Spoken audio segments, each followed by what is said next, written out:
pretty good. And so she's beaten, and she looks at the king and she says, I'm sorry, she said, but I can't bake you a cake unless you go get my dog. He said, is it the black dog? She said, yeah. He said, do you put dog into that to make the chocolate really dark and good? She said, no. She said, I need the dog so that I can beat it just right. And he said, well, go and get her dog. Why do you need that? She said, well, the dog thumps its tail. And he said, get her cat. She may decide she needs it for some reason. And so in they fly. They get the dog up by his tail, and they're flying away with him. And John's looking at him, Jack is, and he's saying to himself, well, there flies the dog, and there goes the cat. What does the woman do all day long besides feed this lousy baby? Nasty, stinging thing. And so he's still shoving porridge, because there's still porridge in that pot.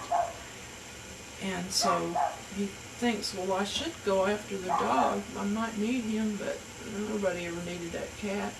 And so off they flew. And he thought, well, I better stay here. I've got to tend to this baby.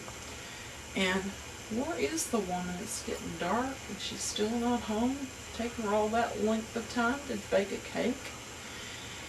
And so in comes the dog, in comes the cat, and the dog looks at Janet and he starts to thump his tail. He's so glad to see her, his little tail's just wagging away.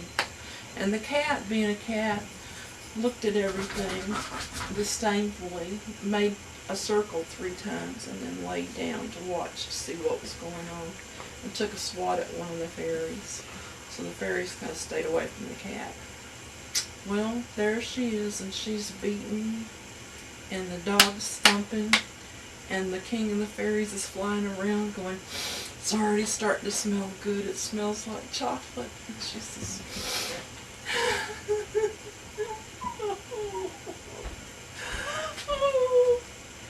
he says, don't cry into the mix. You'll make it too salty. I can't help it, I miss my baby. She says, you miss your baby? What's your baby have to do with anything? She said, I just can't go on. Snot's running everywhere, and she's trying to wipe it all off. And anyway, he says, go and get her baby.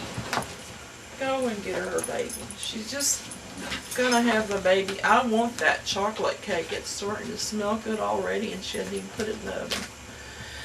So off the fairies fly, and they pick the baby, which luckily had just been changed, pick him up by his diaper, and they're carrying him away, and Jack is running behind the baby just as fast as he can, but they're flying faster, and both of them slide right down underneath the hill.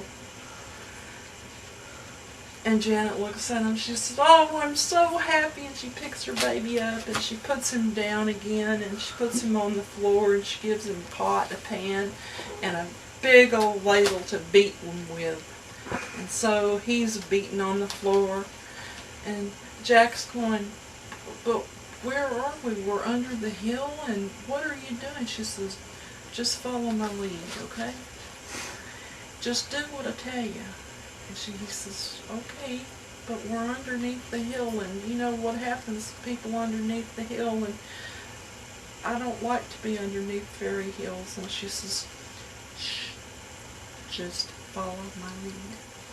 And she said, pinch the baby. And he said, pinch the baby? She said, pinch the baby. And he leaned over, and you know, he really sort of enjoyed pinching that baby. He had been spitting porridge at him all day long. And the baby began to cry. And he was crying and screaming and banging on the pot. And the king of fairies was shaking because he didn't really like small children.